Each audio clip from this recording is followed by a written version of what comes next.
برادران وطن، آج میں آپ حضرات کے سامنے جنگ آزادی کے ایک عظیم مجاہد کی قربانیوں کو پیش کرنے کی کوشش کر رہا ہوں، جن کا نام تاریخ مولانا راشد حسن عثمانی دیوبندی رحمۃ اللہ علیہ سے جانتی ہے۔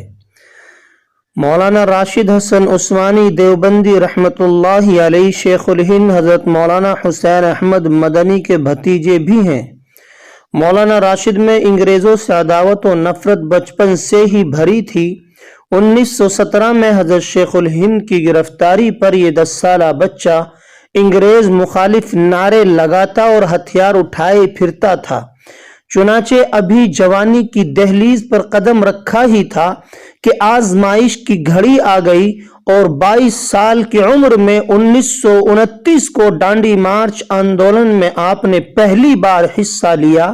اپنے اکابرین کے خواب کو پورا کرنے کے لیے یہ قدم اٹھا۔ ڈانڈی تحریک میں شمولیت کی پاداش میں آپ کو 1 سال قید با مشقت ہوئی۔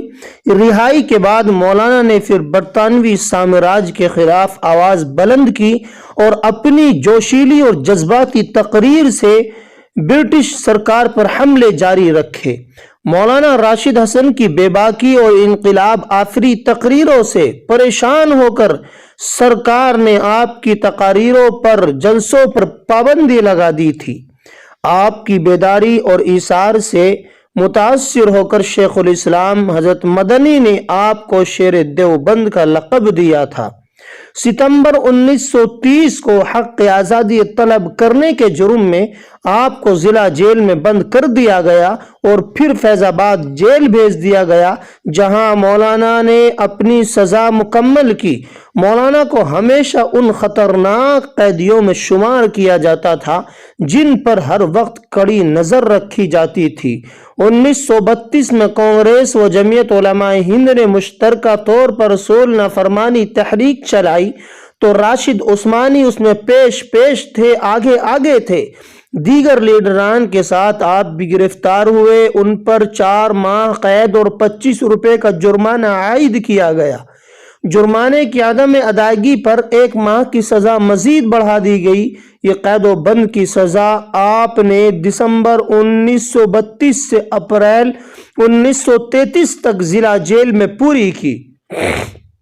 1942 میں ایک جذباتی تقریر کرنے کے جرم میں گرفتار ہو کر نینی جیل الہ آباد بھیج دیے گئے، جہاں اس وقت ملک کے سینئر رہنما نظر بند تھے۔ وہاں مولانا راشد حسن عثمانی دیوبندی رحمۃ اللہ علیہ کی ملاقات فیروز گاندھی سے بھی ہوئی۔ فیروز گاندھی اور مولانا کے ایک ہی جگہ بند ہونے کی وجہ سے دونوں میں گہری قربت ہو گئی تھی، لیکن بلا شبہ آج مولانا راشد جیسے مرد مجاہد کو نظر انداز کر دیا گیا۔ ضرورت اس بات کی ہے کہ ہم مولانا راشد حسن عثمانی دیوبندی رحمۃ اللہ علیہ کی تاریخ کو بھی پڑھیں اور منظر عام پر لائیں۔ اللہ تعالی ہم سب کو عمل کرنے کی توفیق مرحمت فرمائے اور مولانا راشد